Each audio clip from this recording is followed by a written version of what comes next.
Hello and welcome to this session brought to you by the Academy of Practical Accounts in conjunction with your institution.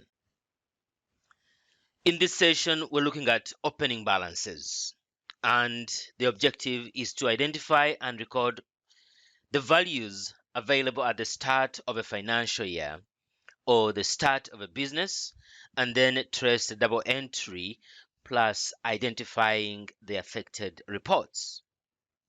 By definition, these are the values or balances of assets, liabilities, and capital available at the start of the financial year or when a business is being started. Opening balances. So we'll look at the source documents, the recording form, we'll trace the double entry, and identify the affected reports. Now, below here, we have assembled just a few opening balances. It's about 6-7 of them. And let's start. Let's get to the recording device. Let's have it on the right here. Okay, now the form we're going to use is the multi-entry form. Now this multi-entry form is quite elastic. It can accommodate lots of rows. So what we're going to do is to count how many rows that we require. So that is 3, that's 6, and that's about 8. Okay, in case we need more, we can add. In case there are too many, we can reduce. So we click form number 7, multi-entry form. So we're going to specify the number of rows required, and we type in an 8 there. We click OK. Now I think let's change the orientation. We rotate our device to see a little bit more. Now the compromise here is that we're going to drag this to the left, okay, and this one, well, let's drag it here. Okay, all right. Now the first thing to do is going to be identifying, well, I think let's start with the amounts because they are quite crucial. The amount should have, we should have a 0 difference at the bottom. So we start with 1500, which is picked from there, and then we have 445. Now as we are typing in values here, the difference is being generated, and then we have 372. We don't know which accounts they belong to. They have to be recorded.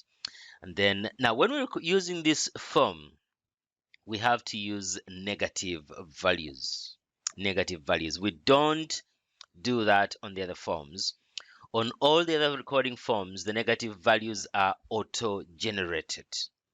But on this one, and when we are recording the opening creditors balances, we need to type in negative values.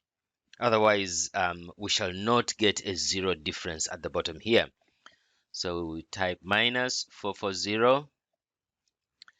Next one below is minus 115.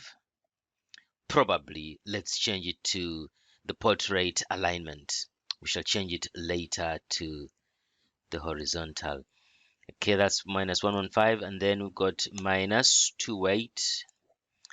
Minus 28, and then minus 3410. Now, one thing we should note at this moment is that if these figures have been recorded correctly, the difference should be equal to the capital figure brought forward. The difference should be equal to the capital figure brought forward. And that capital figure is 2324, which is 2324. And that is a positive figure, so we need a minus here of negative 2324. And now we have a 0. Okay, now we are satisfied the values entered are correct. The next most important is to be sure of the account. Now the first account here should be account 201. So we click that. I need to drag this down if it will accept. Yeah, so we type in account 201. That should be the stock account. Next is account 205. 205, that is bank 1 account. Next is account 212. Account 212. Now let's remember, 212 is cash. Let's remember that With this drop down, there is an option of searching for an account. For example, we shall search for credit card next. Okay, so let's type in 225. That's the loan one account. And the next one is a credit card account, which we're going to search for. So scroll down, scroll down, scroll down. That is B section, accounts arranged alphabetically. And then we're looking for the credit card account. Remember, we have 5 credit card accounts, and we're looking for the first credit card account. There we are. And then next we look at the opening creditor.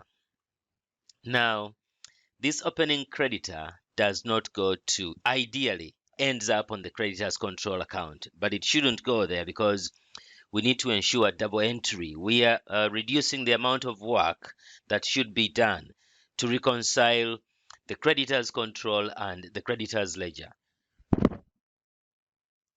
So what we do is to record this 28 amount. It goes to a temporary account, and then it will be transferred from there in form of what we may call, well, an entry on both the creditor's control and the creditor's ledger, which cannot be achieved by this one because this facility only accesses accounts in the general ledger.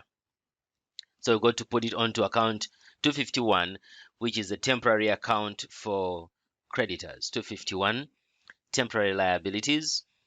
And then we got 254, tax outstanding. That is the tax for the previous year that was not paid. Now, this is account 254, and actually in the version that you're going to get, the account is going to be named, but here it's not named. So what we're going to do is to name this account. So we click the Add Modify Chart of Accounts, click this one, and then we type in 254. 254, click the account, and then replace those 3 dots. And this is tax outstanding. This is tax outstanding. Oh, need a spell. Oh, it's repeated. Okay. All right. Okay. Should be another current liability. So we click update and we go back there. God, we have lost what we have entered. Okay. Let me enter that very, very, very quickly. Okay, we can now resume. Now, what happened was that when you click this Add Modify Chart of Accounts, you're able to add, modify the name of an account in the general ledger. But when you close this, it takes you back to a blank recording form.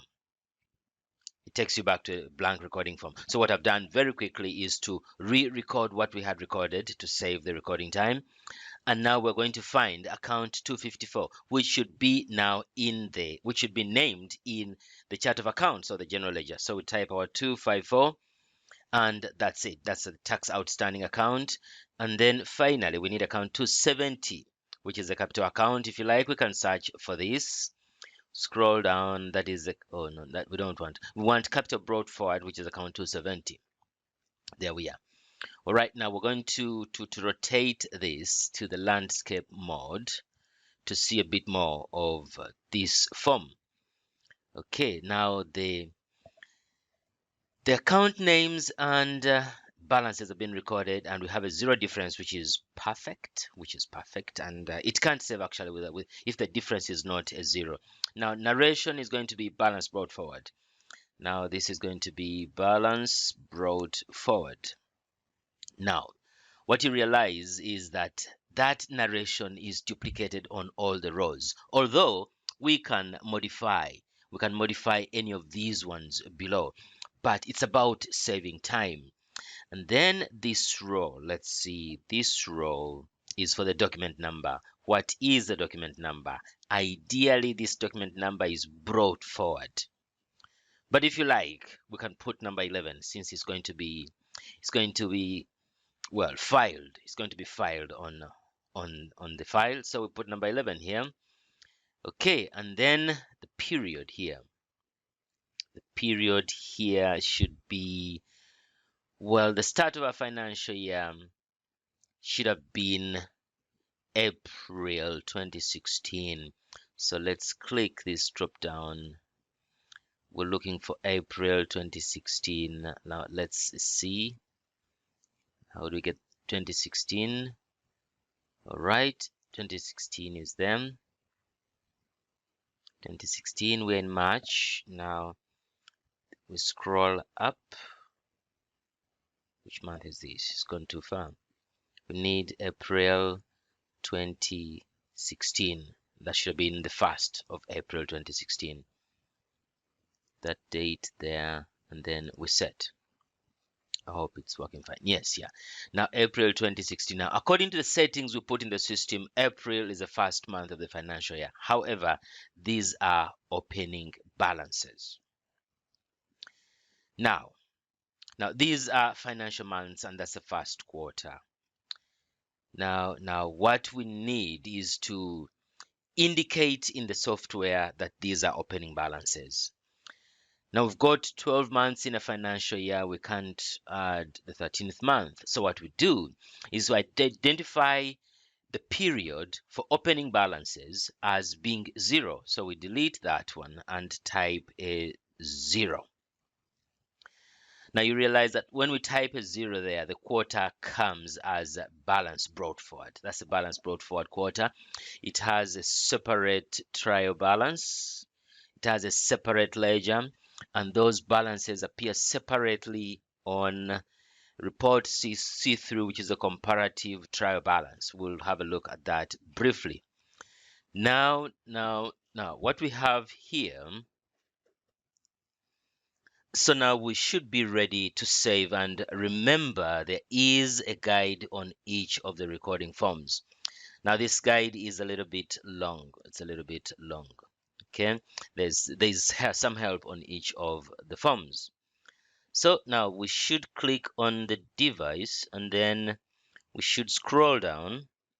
To access the save button. So we click save at this juncture. Okay, that has been saved. Now, which reports? No, let's first trace the double entry.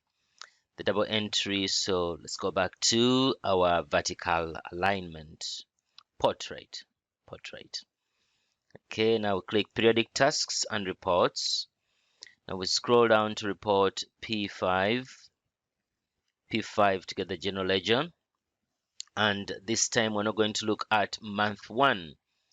We are looking at the month which is brought forward. Scroll down, double click on that, or tap. Actually, in the device, you just tap. And now let's pinch to see which accounts are affected by these opening balances. Let's see, we've got 1500 there on account 201. 4445 on account 205, 372 account 212. Let's see, we have minus 440 account 225, 115 account 236, 28 account 251, 3410 account 254, 2324 on capital brought forward, and there is a 0 difference in the general ledger. So we're done with that. Let's have a look at the other reports affected by these opening balances. Okay, let's have a look at this checklist. Drag it here to see which reports are affected and which ones are not. Now let's look at, of course, the period trial balance is affected. Let's have a quick look at that one. That is report P6. P6 is affected, and we're not looking at the 1st quarter because the trial balance is on a quarterly basis. But then we are looking for the balances brought forward. This is taking a little bit long because there are no values in the period. We just, okay, yeah, it's now ready. Okay, we'll click on the balance brought forward to have a look at that trial balance very quickly. Okay, there we are. These are the opening balances. We have a 0 difference. Now the next report to look at should be report C3. Now this C3 and C1 are trial balances. Let's see. Now before we get there, we should realize that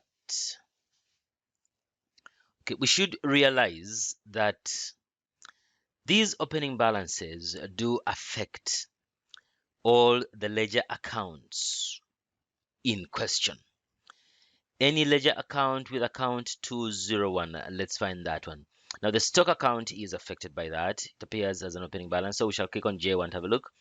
L1, okay, L1 and L4 are affected. Even L2 are affected. Now the cash account affects these two accounts. Yeah, that's the opening balances. Then the loan, that is other current liability. No. That's long-term liabilities. Actually, those should be in here. Let's unhide these reports. Let's unhide these.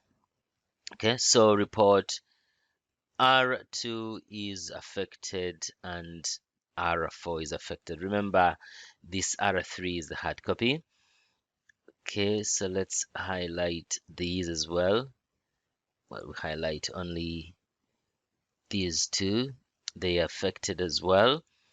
And then the credit card opening balance affects S3. Let's unhighlight this one in the middle because that's a hard copy. We don't have access to it except. And then finally, we're looking at these equity and tax accounts. Now, this tax account is not yet affected, not yet, but this one is T2.